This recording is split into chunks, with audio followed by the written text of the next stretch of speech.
Welcome again to Bedtime Stories with Craven Fear. We are Craven Fear, the Dark Star. Tonight, we have a real treat. This is The Raven. Once upon a midnight dreary, while I pondered weak and weary over many a quaint and curious volume of forgotten lore, while I nodded, nearly napping, suddenly there came a tapping, as of someone gently rapping at my chamber door. "'Tis some visitor," I muttered, tapping at my chamber door. "Only this and nothing more." Ah, distinctly I remember it was in the bleak December, and each separate dying ember wrought its ghost upon the floor. Eagerly I wished the morrow, vainly I had sought to borrow from my books a piece of sorrow. Sorrow for the lost Lenore, for the rare and radiant maiden whom the angels named Lenore, nameless here forevermore. And the silken, sad, uncertain rustling of each purple curtain thrilled me, filled me with fantastic terrors never felt before. So that now, to still the beating of my heart, I stood repeating, "'Tis some visitor entreating entrance at my chamber door. Some late visitor entreating entrance at my chamber door. This it is, and nothing more." Presently my soul grew stronger, hesitating then no longer. "Sir," said I, "or madam, truly your forgiveness I implore. But the fact is I was napping, and so gently you came rapping, and so faintly you came tapping at my chamber door, that I scarce was sure I heard you." Here I opened wide the door. Darkness there, and nothing more. Deep into that darkness peering, long I stood there wondering, fearing, doubting, dreaming dreams no mortals ever dared to dream before. But the silence was unbroken, and the stillness gave no token, and the only word there spoken was the whispered word, "Lenore?" This I whispered, and an echo murmured back the word, "Lenore." Merely this and nothing more. Back into the chamber turning, all my soul within me burning, soon again I heard a tapping, something louder than before. "Surely," said I, "surely that is something at my window lattice. Let me see then what thereat is, and this mystery explore. Let my heart be still a moment, and this mystery explore.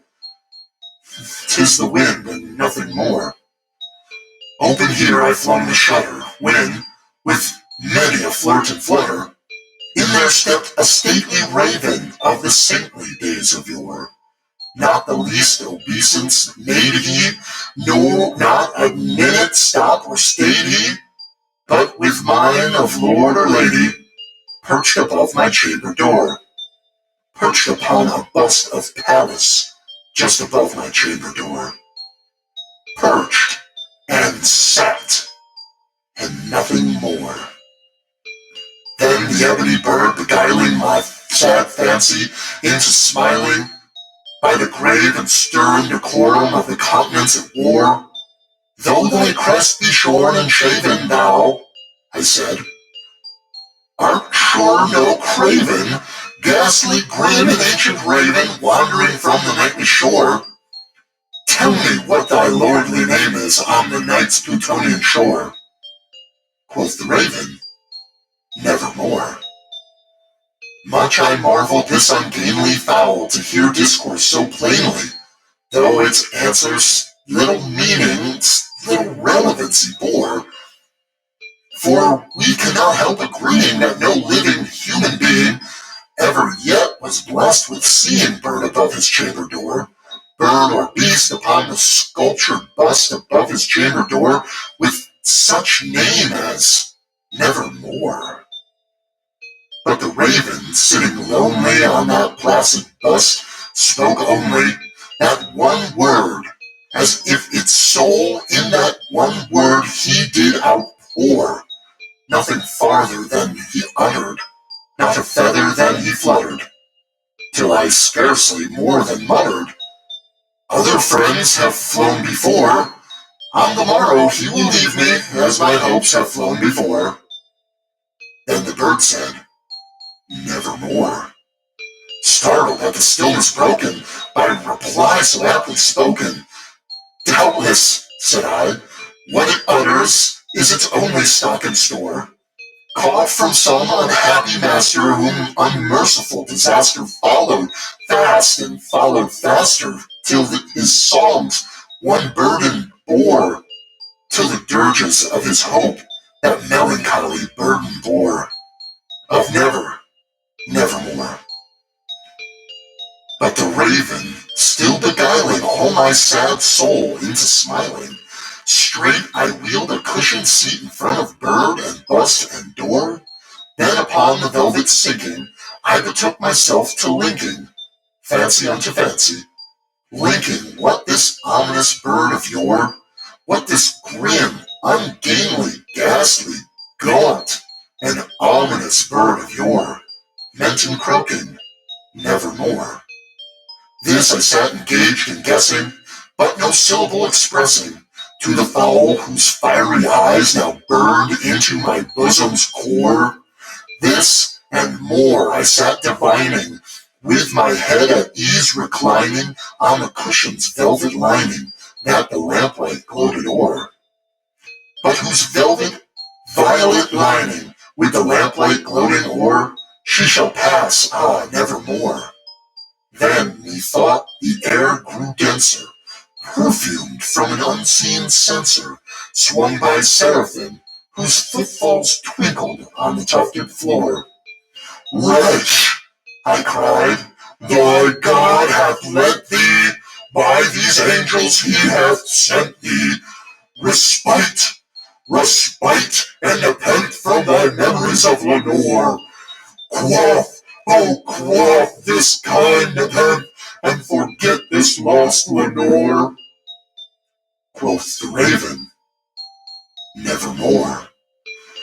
"Prophet," said I, "thing of evil, prophet still, if bird or devil, whether tempter sent, or whether tempest tossed thee here ashore, desolate, yet all undaunted, on this desert land enchanted, on this home by horror haunted, tell me truly, I implore, is there balm in Gilead? Tell me, I implore." Quoth the raven, "Nevermore."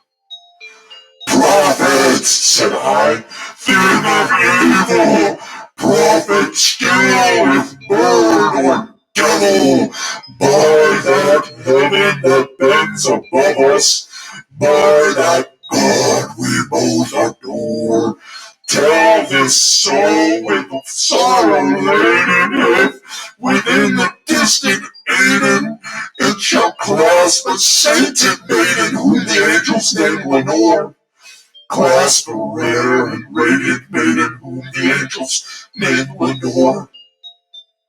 Quoth the raven, "Nevermore." "Be that our sign of parting, bird or fiend," I shrieked, upstarting, "get thee back into the tempest and the night's Plutonian shore.